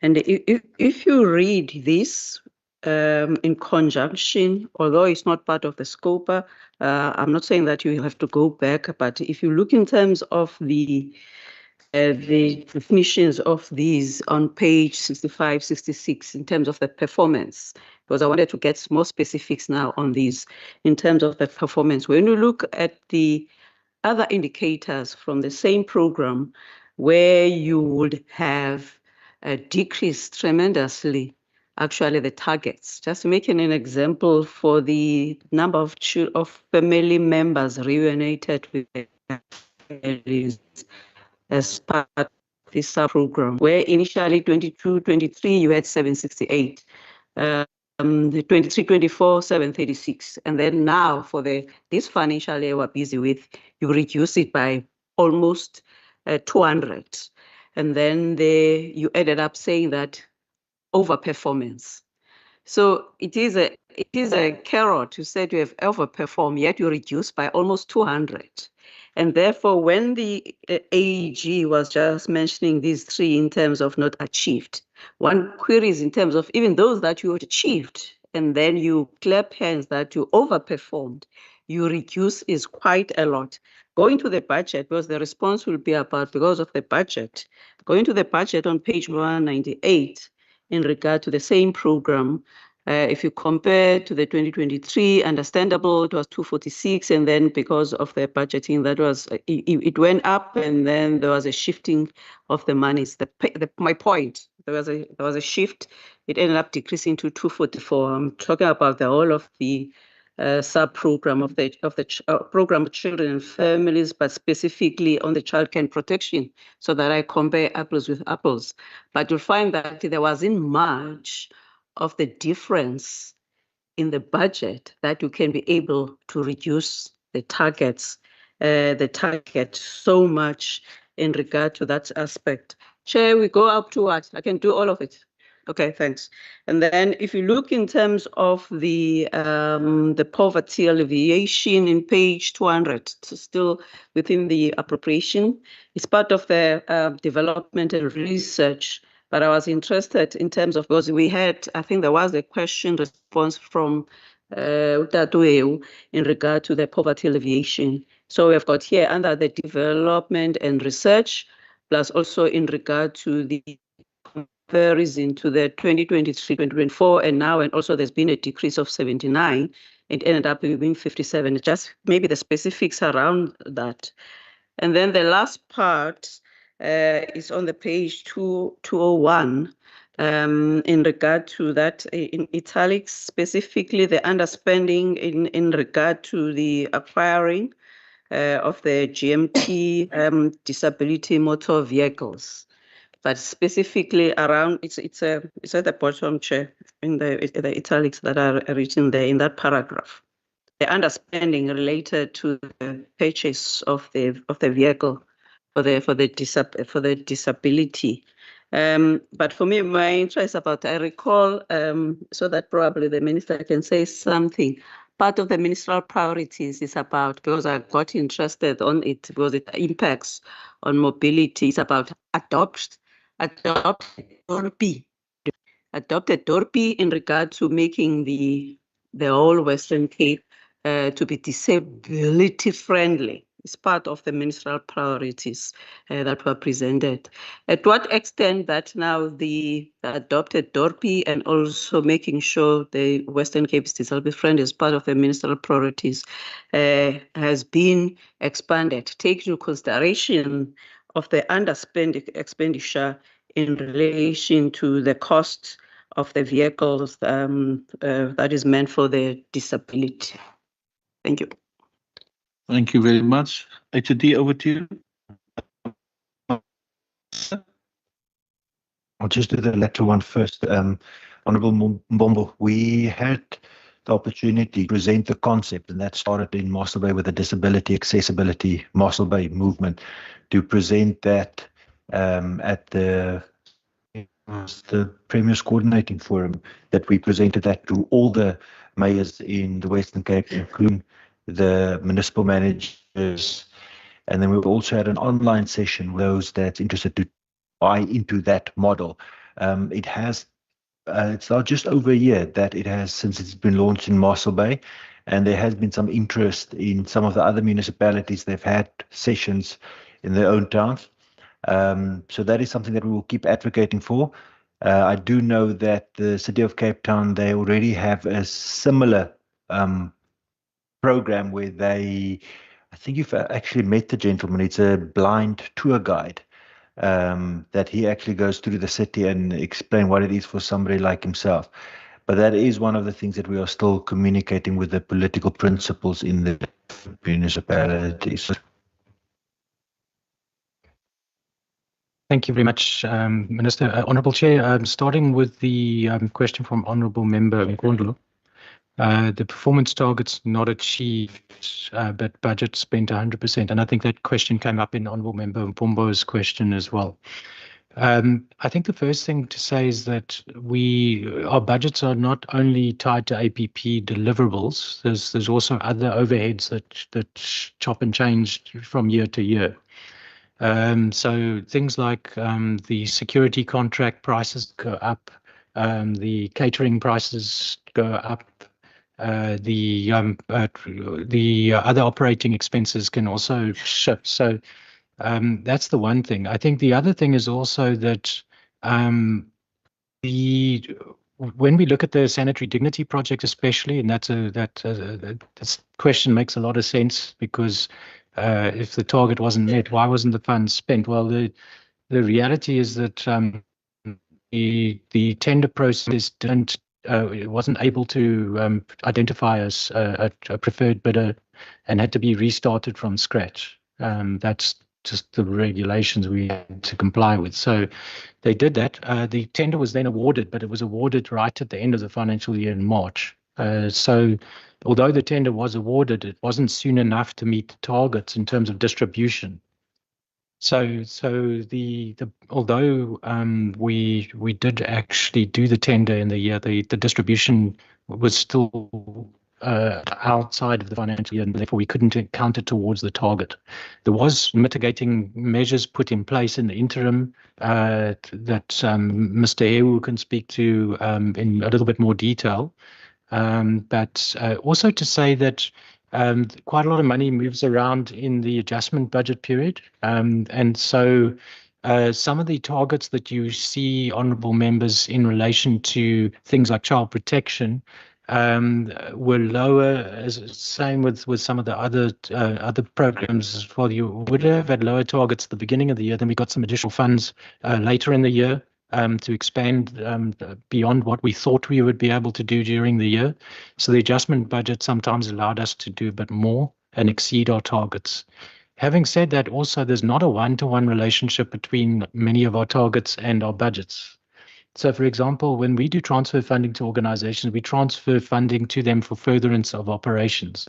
So based on Treasury Circular 21 of 2019, we can't procure services from NGOs, and I'm seeing the AG looking at me here. So we can only fund furtherance of operations to meet the requirements of transfer funding. So that means we don't necessarily dictate the exact outputs that the NGOs are going to achieve with those funds. You have to make sure the funds are used for intended purposes, but there is a degree of flexibility around how the MPOs use those funds. A lot of those funds are also used for posts, like social worker posts. Now, we still have to fund the salary of a social worker post, whether they see 100 clients in the year or 120 clients in the year or 80 clients in the year. They still need to be there. And sometimes they will see more clients because they get more clients coming to them. Sometimes they'll get less clients because they have less coming to them. So it's not always possible to exactly predict how many clients a social worker will be able to see. So we will base our targets based on what our projections are for the year. We're not always very accurate with our projections because we can't always predict what's going to happen. Some years the courts get very zealous about clearing out their backlogs, and they decide to a whole lot of cases into the diversion system, and then we have a huge overflow of diversion cases. And then other years they decide to go for harder sentencing, and they look for imprisonment instead of diversions, and then we have a drop. But again, in all of those cases, we still have to fund the probation officers to be there, whether they deal with less cases or more cases. So it's not like where we're spending per unit on houses. We know a house is going to cost 100,000 to build, and we're going to build 1,000 houses. So we know we're going to have 100 times 1,000, etc. So it's a lot more difficult to predict because of the nature of our services. I think the question about the overshooting of targets, we did reduce some of those targets in the beginning of the year because of predicted cuts. And then we recovered a little bit during in year. I think that's the case with those things. But we can look at specifics if there's a need to go into specific indicators to talk about exactly why the targets were reduced and then we overshot. But there's also instances where, in spite of reducing the funding, some of the NGOs have also been able to over-deliver, even by getting their own income streams as well. So it's a very dynamic space we work with. It's not easy to be precise with when it comes to targeting. The question regarding the GMT work on the vehicles for children with disabilities. It's a very specific project. It relates to the right to education court case that was brought in 2010, where there was a court ruling that the government needed to do more to facilitate the access to education among children with severe to profound intellectual disabilities. And the main responded was actually education in that case. And the idea was that education needed to do more to provide educational opportunities. But there was also an agreement reached with the applicants that social development and mobility would work together to provide transport, scholar transport to and from those educational opportunities. So the GMT vehicles that were being developed to fulfill our obligations under this court case were then duly budgeted for. But during the year under review, we had the budget ready, but the vehicles, there was a problem with the vehicles because they specialized, they were customized in a very specialized way. And there was something Mr. Jordan can speak to, maybe the detail of what caused the delay, but there was something that didn't meet safety standards that needed to be redone. Yeah, it's the adjustment of the vehicles for children plus the waste. It wasn't done according to the precise requirements as per the tender process. So the organization had to redo everything, all 10 vehicles, because there were specific specifications that had to be addressed. Yeah. And so that, yeah, thank you, Mr. Jordan. So that meant that we couldn't pay for those vehicles during the year under review because they weren't delivered, because they had to be redone. So that did delay the finalization of that. That has subsequently been done this financial year, and the vehicles have been handed over and the payment has been made. And another order has gone through for some more vehicles. Okay, thank you. Members, is there any other member, Makondla, over to you? Chair, follow up on the target 2.5.1.3 under sub-program 2.5. Chair, perhaps the HOD must then explain to us the similar, I think, point raised by Member Mbombo. This particular target, if you look at it from even just the previous financial year, the department's performance was around 35.4 thousand. 2 years before, it was 27.8, which is the baseline of the performance of this department.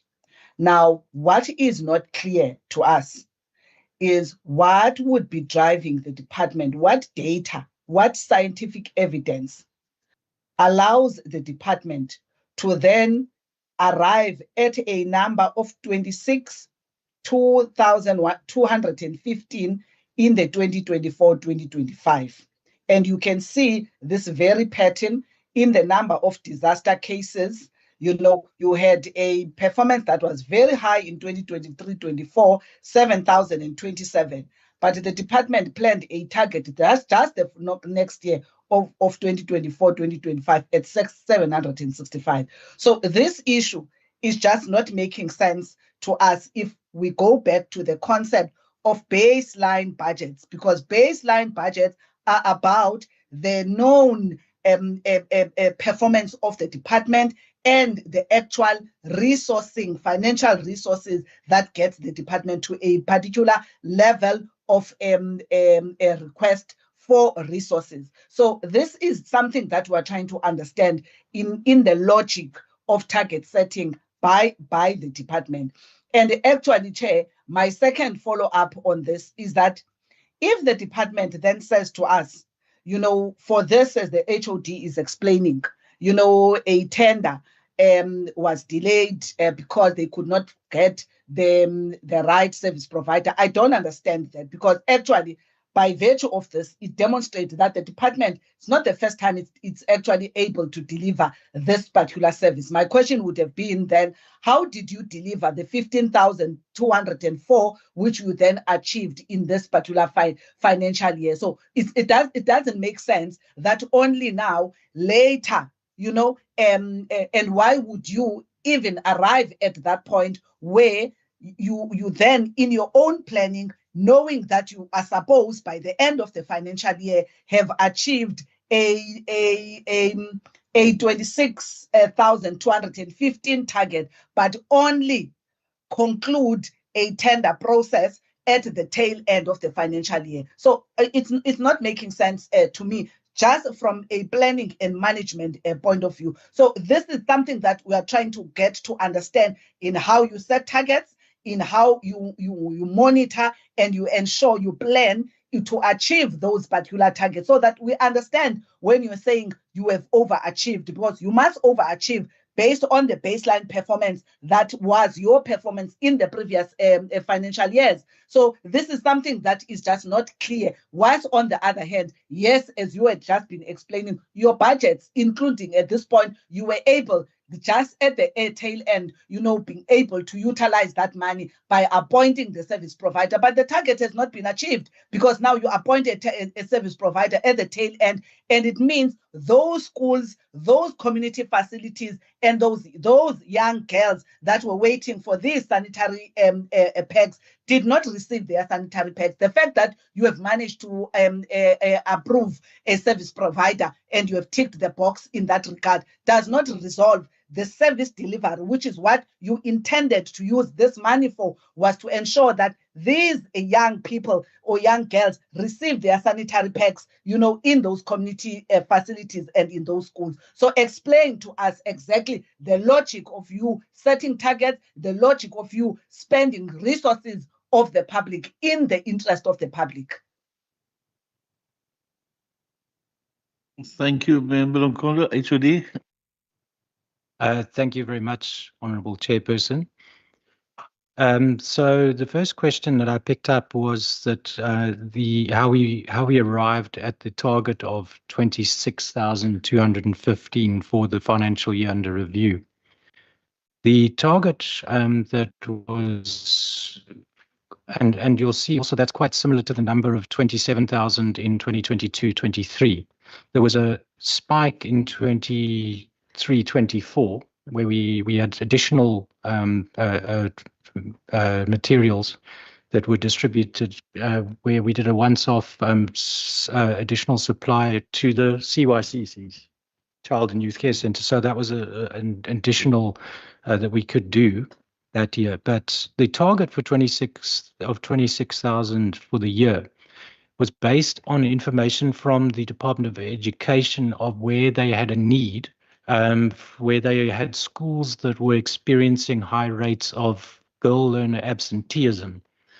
The reason for that is because the Sanitary Dignity Project was always intended to assist with school attendance and reduce absenteeism among girl learners due to menstrual hygiene issues. So that was the reasoning behind the Sanitary Dignity Project. So hence the targeting of those schools where there was high levels of girl learner absenteeism. So that's the data on which the target was based. The actual achievement for the year, remember the tender wasn't right at the beginning of the financial year. It was towards the latter half of the financial year, because we already had a service provider in place up until that point. So during the year under review, the 15,000 that were delivered was delivered by under the auspices of the prior contract that already was still continuing, that was already in place.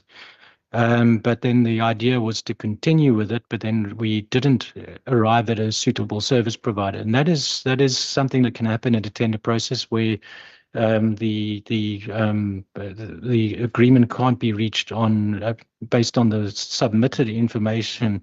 That there is a service provider that is actually ticking all the boxes so they can be appointed. So that's something that happens in the supply chain management committees, and the committees are charged with ensuring that all bidders meet the requirements for being eligible to do the tender. And if the committees find that they don't agree, and that there's no one who actually meets the requirement, then they can recommend that no one be appointed, just like where you have a recruitment selection process and no one is appointed because there's no agreement on a suitable candidate. So it's the same principle. Under those circumstances, then there were the advice received from the supply chain specialists was that we would, by law, have to start the process afresh, which we did.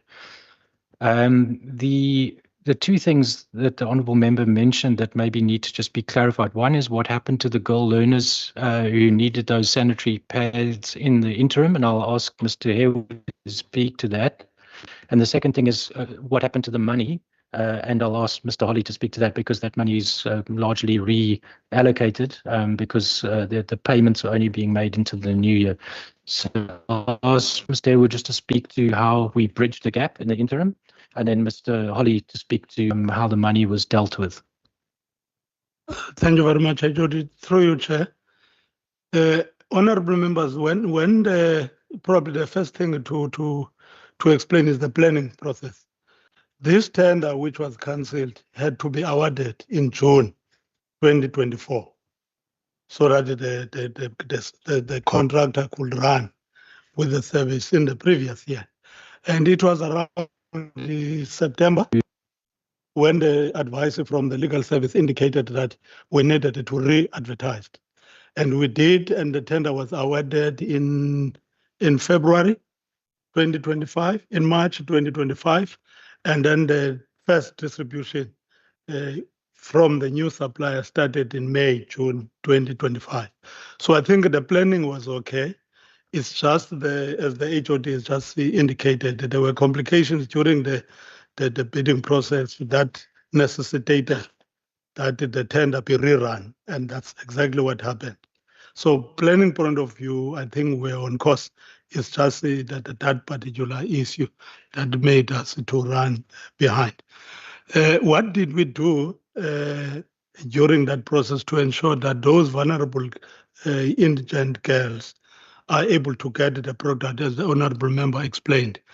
We interacted with the Department of Education to indicate which schools were more in need of the product, and then the schools, the Western Cape Education Department sent email to schools, and then schools indicated what their needs were and what quantities.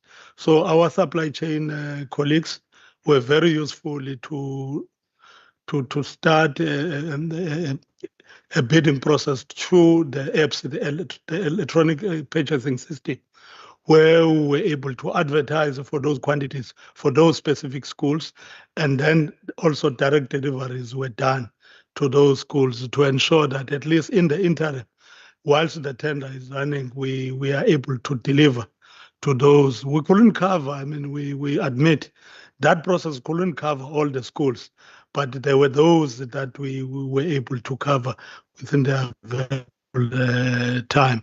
And the money that was spent was not all the money. The bulk of all the other money was reprioritized during the adjustment budget. That is the part that my colleague from finance will indicate. Thanks, Chair. Thank you. Through you, Chair. In terms of the reprioritization that took place on the unspent SDP funding, the funds were moved to the program for older persons, where the subsidies was increased. As you will note, that we started off the financial year with a decreased budget for older persons, meaning that there's been, I think when we looked at it in the analysis, I think there wasn't an increase for older persons within or subsidies that in the part, and therefore we could use this these unspent funds then to reprioritize and increase their funding in the latter half of the year. Thank you. Thanks, Chairperson. So as you can see, there was some, one can look at the adjustment budget to see where the reprioritization occurred. I think when it comes to targeting in general, back on that same page that Honourable Member Nkondla was referring to, the number of undue hardship cases and the number of disaster cases, this is very difficult to predict. We try to project, but it's all over the show. I think particularly post-COVID, there was a lot of people being referred for assistance. Then during the year under review, we'd just come through some major storms and things where there were a lot of people who needed assistance. This COVID grant was introduced, and then we didn't need to do the referrals anymore because people could access it directly. And then, so then we saw it drop, and then it it peaked again when there was flooding. So it's very difficult to target for these things. I think we try to put these targets in to demonstrate where the funds are going and to be able to give some idea of what the major things social development are doing. It doesn't fully account for where all of the funds are going because, as I say, there's a lot of things happening under the surface. And that's where we can provide additional information to the Standing Committee for things like if you want to know how much our security service costs have gone up, because those things are central bargainings done in the security sector. If you want to know about how the other contractual food catering and things like that, we can also provide those things. But the bottom line is that a lot of our services are demand driven, so we don't always know what we're going to be facing each year. I mean, this year so far, I'm very happy to say, as much as the farmers may not be so happy with the rainfall, we haven't had any enormous floods like we had last year. So that has reduced the number of times we've had to step into disasters. But yeah, it's always up and down. It's extremely unpredictable. I think also with the disaster cases, we may have had to also change the way we count some of the indicators. I don't know, Mr. Hill, why we had such a high number in 23, 24 for disaster cases of 7,000, and then it dropped down to 1,400 in the next year. Whether you have any reason? It was the Karoo. So that 7,000 was because we had to do a big project in the central Karoo. You might remember there was a tornado that destroyed the power lines in central Karoo, and people were without electricity for weeks, and they lost all their food because their refrigeration failed, and then we had to distribute a lot of food. So that was a very unusual event. So that is the thing. We're dealing with quite unpredictable events and quite unpredictable outcomes. So it's hard for us to target these things accurately. Yeah, I hope that clarifies. Thank you very much. Members, is there any other questions? I don't see any hands. I'm going to ask Member Kodlo. It's a new question, Chair. It's the question on the internal audit. Go ahead. Yes, it's the new question. In the internal audit report, it refers to the internal audit plan for the department and the 37 internal audit action plans that were due for implementation, which the department had only implemented 21, which is just 7% from the previous year. So please explain this, but also what the internal audit refers to as what was found in their audit of the records management, where the ECM, which is this my content system that you are utilizing, is not being fully utilized by regions. And their statement actually argues that this led to delayed service delivery due to lost or misplaced files, inefficient manual processes, and others. So I'm interested for you as the department to explain to us, what exactly is happening here. How are you dealing with the matter? Because what we see from what the audit, the internal audit is reporting, is that they are mentioning that there would be, an improvement of the system, but nothing is being said of what currently is being done by this particular problem in as far as the record management of the department towards, the delivery of its PDOs. So if you can explain those two for me before we move to the other sections. Thanks, Chair.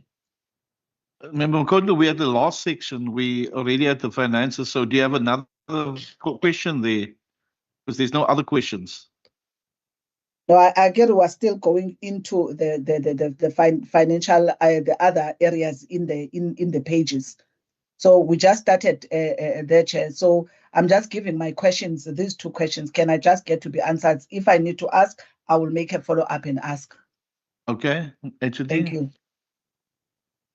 Thank you, Honourable Chairperson. In terms of the implementation rate with the internal audit action plans, some of the and we had a long discussion with at the audit committee about these things because it's a mixed bag. Some of the internal audit action plans were dependent on external things that we didn't necessarily have full control of, and we actually agreed that going forward, the management action plans we must ensure the action plans are things that we have some control over. So some of the action plans, for example, were reliant on national DSD or on the CSC or on other departments. So it's a little bit tricky.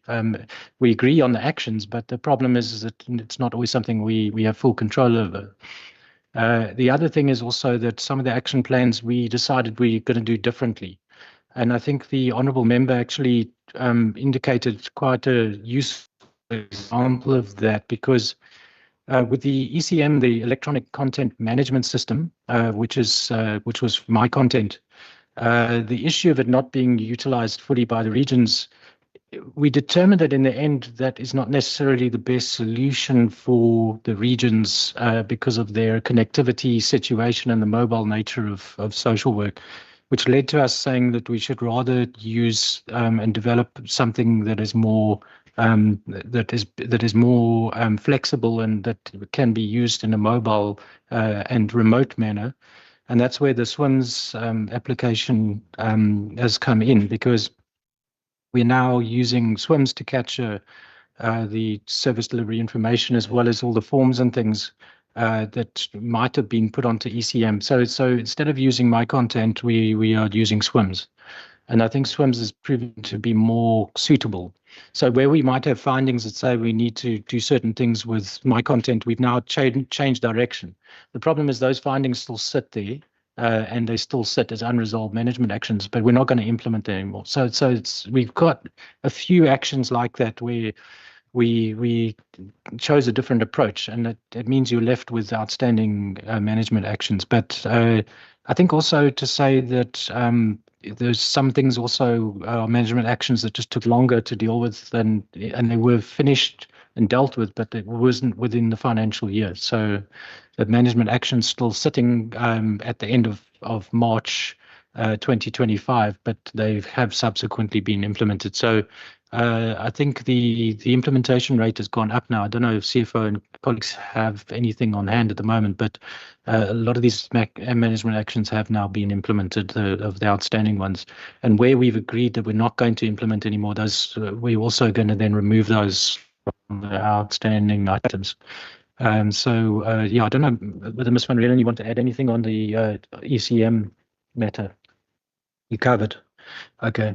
Thanks very much, Chairperson. Thank you very much, Dr. MacDonald. I think just for committee purposes, Mr. Christians as chair has just stepped out for a short while and asked me to take the chair while he's out. I see Member Nkondlo's hand. My follow-up and last question, Chair, on this to the HOD. What would be the cost of my content versus SIMS? And I'm trying to understand, HOD, when you say you've realized that my content, is not necessarily, responsive to the regional needs.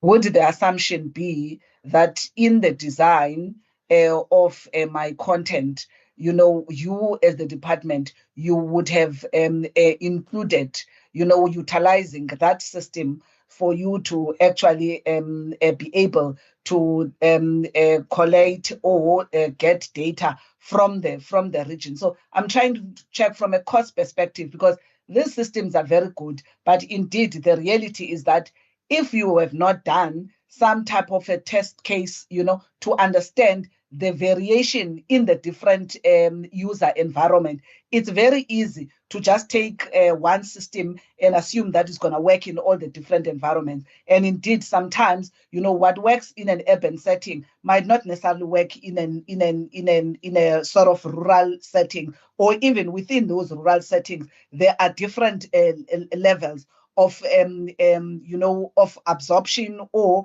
ability to operate those particular systems. So I'm just concerned the fact that, as you are stating now, and this is the question one was raising, is that here is a problem, you know, that has been identified. Now you are going to be moving to another system. What happens in the meantime as you are busy with that particular process? Because my assumption is that that process also is dependable on you going out and sourcing, funding, you know, the service provider, going through procurement, and so what happens in the interim whilst you are trying to juggle and move to this new system? If that system you are still having to source it, I'm speaking under correction there. So I'm just trying to understand that particular dynamic of what happens now, but also how, as a department, you would have had a system that you realize later is just not a fit for purpose in the other environment that we need to use it for. Thank you, Member Makondlo, HOD. Honourable Chair, we could offer to have a swim session with the committee again, if they would like to see other. It's not a question of either or overall for us, because my content is serving us very well in head office for the administrative space. But my content is a generic a system, ECM, electronic content management system. It's generic in the sense that it lends itself well to the administrative space. And we use it quite extensively at DSD at head office and in the administrative space. And of course, it's across departments. It's not only at DSD. It's a system that was developed for Western Cape government generally. So you know, it's not like we've run up a bill for a system and found it was not fit for purpose and wasted money and so forth. That's not the case. We're using my content, but we develop swims for the social workers particularly. And I think the honourable member, if we show you, Chair, through you, the swim system has got all the social work forms on it, and is designed to be used to fill out social work forms that are specific to social work practices. So my content isn't designed for that. My content is a generic system, whereas SWIMS is for social workers specifically. Secondly, my content isn't on the level of security that and confidentiality that SWIMS is, and because of the sensitive nature of SWIMS content, it has a higher level of security, which lends itself to the nature of the work. So we do use both, and we have no intention of ceasing to use my content. But the internal audit finding was essentially about the need to switch or shift to a digital space in the management of our work in the regions. So it wasn't like we must use my content, but the point they were making is they're saying that the paper-based system in our regions that the social workers are using is not efficient. It causes red tape, it slows down service delivery, and files can get lost and so on. So we needed an electronic or digital solution. And their first port of call was my content, but we said on the balance of considerations, my content wasn't the best solution because it isn't specific enough to social work, and that's why we developed SWIMS. And also my content, I mean, I think it can be used alongside SWIMS as well. It's not like we can't use it, and especially for things like supply chain and all the policy stuff for the administration, it still works. So it's not a problem for us. We still use it. I think the SWIMS work is cost this year. I don't know what the total amount is. It's not a huge sum. Do you know the total amount for SWIMS, colleagues? 2 million. 2 point. Okay, so 4 million in total has been allocated this year. 2 million for social development social workers and 2 million for the NPOs. We're hoping to increase that slightly because we're also getting uptake at other departments now as well. So we may have to increase that. But yeah, I think also that's the other point as well, is that NPOs wouldn't be able to use my content because it's only for the Western Cape government intranet. So we wouldn't have a seamless system working across boundaries between government and the NPO sector. So I think a SWIMS lends itself better to that as well. So I think I just want to ask my colleagues, what do we pay for my content? Do we pay anything? No, we don't pay anything. It's a cultural affairs and sport application. So it's we don't pay anything for my content at DSD. Thanks. Thank you very much, HOD. Is that all the questions, members? Okay, that's it. I'm going to ask the Minister and HOD just to do concluding remarks, and member Leon van Wyk is going to do the thank yous. Thank you. Aan die bittereinders, baie dankie. Now just also to everybody that's keeping us on our toes. Gentlemen from the Auditor General, South Africa, thank you so much. Keeping a watchful eye. I see you giving us a side eye every now and then. But we will do our best to live up to the high standards and sometimes moving targets that's being set for us. But it's always good that once we have gotten over all the hurdles to brag about what it's done. And I do think that's a testimony to this team, that without any fanfare, they just get on and get the job done. So from my side, thank you so much to the committee members for the robust engagement. It's good to see those in person and those online. Also, thank you for all your engagements, and travel safe. Thank you very much, Chair. I think we will await the further resolutions of the committee to provide further detail as required. Thank you, Member van Wyk. Thank you, Chair. Yes, I'd like to thank you, Minister, HOD, and the department for the engagement today and for the responses that you've given to the various questions. And certainly the big area of the risks that you are facing, and I think the risks there being driven into a large extent by the fiscal risks that you face in an environment where it must be extremely tough to try and deal with the cases that you do have with a growing population and that shrinking budget that you have. And I can imagine that each year gets a lot more difficult. So thank you very much for the work that you do. Thank you for being before the committee and providing those explanations today. It's much appreciated. Thanks very much. Thank you. Just for the record, there's no one of the public, and there's refreshments in the members' lounge. Thank you very much.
Okay, I've also got a meeting now, but I'm going to leave my meeting later on. You have a few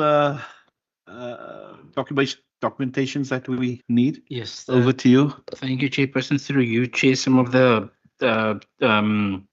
discussions, Chairperson, I've made some notes, Chair, from Imam Kondlo that asked for for the reports on the 3 assurance engagements of the audit committee as per page 115.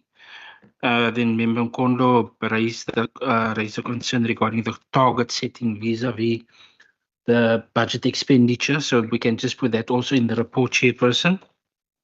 Chairperson, cases under investigation, Provincial Forensic Services cases. The department said that they can give us a report on that, Chair. The department said that they can give us a report on member Lacker's what's the number of attack on staff as per the risk on page 102. And then Chairperson, regarding Prof. Mbombo's issue regarding the transfer payments on page 118 about the implementing sites vis-a-vis the total number of bodies, children at the facilities. The department indicated that they can give us a report on that as well. Chairperson, discussion on the impact of poverty and the total number of persons being in poverty in the Western Cape, Chair. The department said that they can give us a report on that, Chair. As well, Chair, the department indicated that they can give us a report on the increase in catering costs and the security costs as contained in section E, part E, the PFMA.